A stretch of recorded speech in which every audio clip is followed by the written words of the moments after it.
Hello everyone. Today we shall study about Sri Aurobindo Ghosh and his contribution to the Indian writing in English. Before we talk about Sri Aurobindo Ghosh, I would like to give you a very brief introduction to the Indian writing in English so that you may be familiar with the term the Indian writing in English.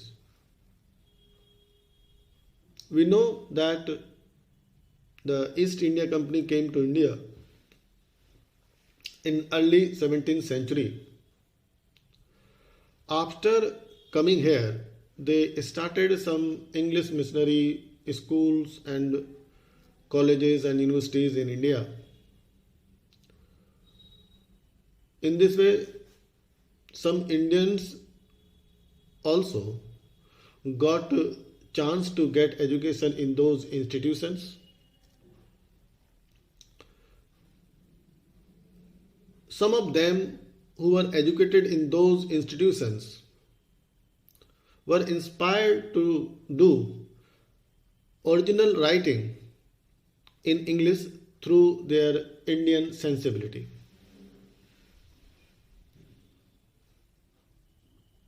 Some other Indians also were they were translating the Indian literature into English. And at the same time, some British writers or Western writers, they were also trying to write about India and its people and culture in English. So we find that at that time, many writers were writing in India in English. But when we talk about the term the Indian writing in English, it means the literature which is written by the authors Indian by birth or by nationality. That literature which is written in English is called the Indian writing in English or the Indian English literature. So the people who were Indian by birth or nationality and they wrote that literature in India and English, that literature is called the Indian writing in English or the Indian English literature. There are so many great Indian writers in this field, and some great names are Rabindranath Tagore, K.S. Venkat Ramani, Bhavani Bhattacharya, R.K. Narayan, Mulkaraj Anand, Sarojini Naidu, Kamla Markande, and Nayanthara Sehgal. These are some great names, Indian names who wrote in English. Sri Aurobindo Ghosh is also one of them. Sri Aurobindo Ghosh was born on 15th August in 1872 and died on 5th December in 1950. He was certainly a child of extraordinary talent and ability in his childhood. He developed his academic personality and academic achievement like a shining star. He is the first poet in Indian English writing who has given proper explanation and reinterpretation of religious scriptures and myths. He is also a social reformer, historian, political revolutionary, educationist, philosopher, and a man of versatile and multifaceted genius.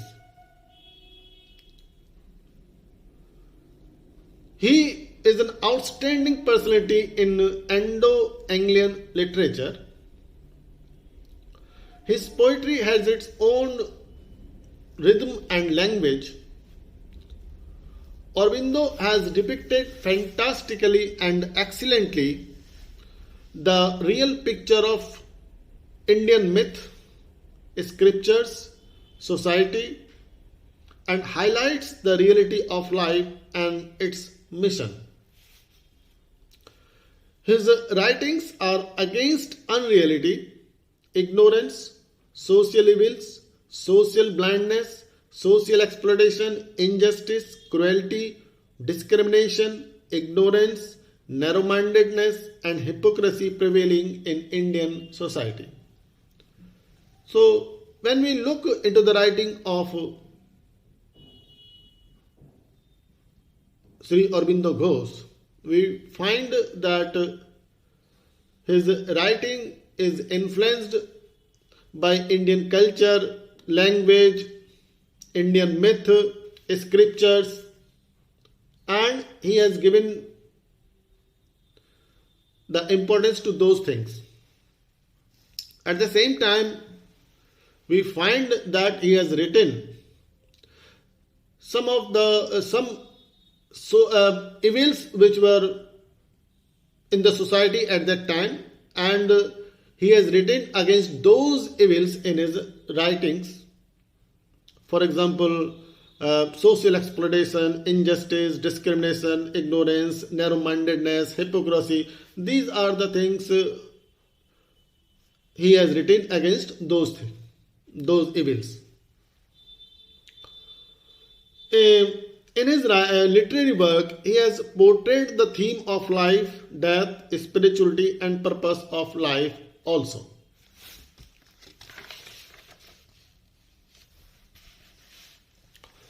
He has written a group of short poems also, containing some mystic insights.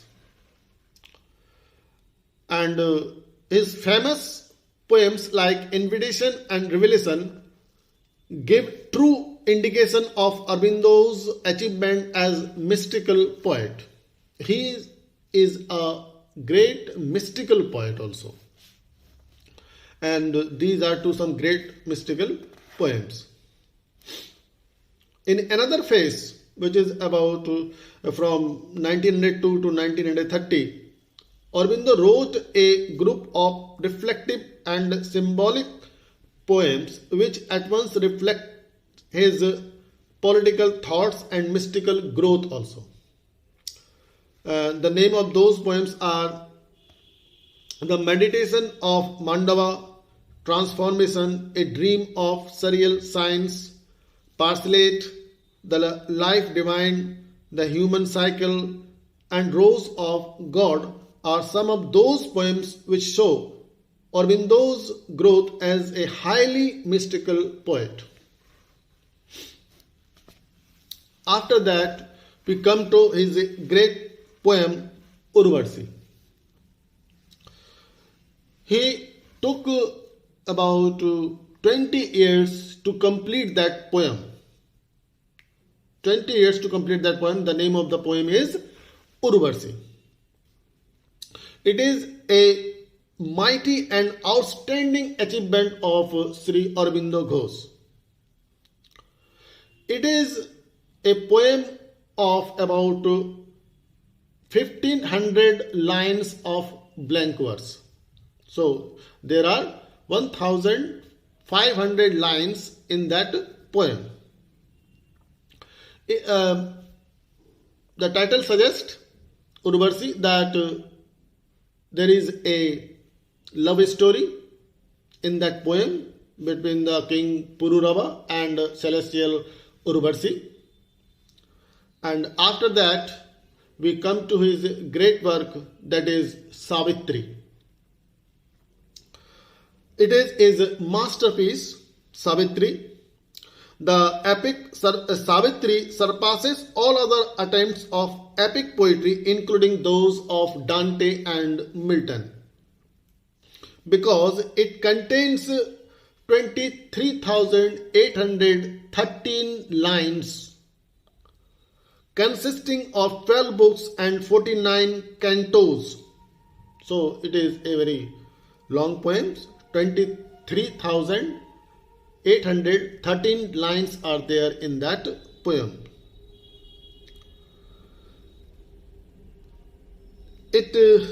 The story of Savitri and Satyavan is a classical legend taken from the Mahabharata. Besides the poem, Aurobindo has written a number of essays which are published in a book form under the title The Foundation of Indian Culture. So, he has written some essays also which are published under the title Foundation of Indian Culture. Besides essays and poems, he has written some plays also, and the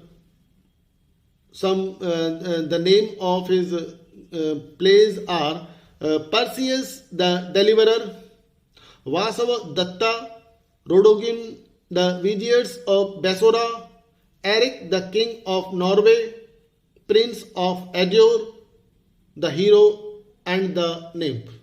So this is the contribution of Sri Aurobindo Ghosh to the Indian writing in English. Thank you.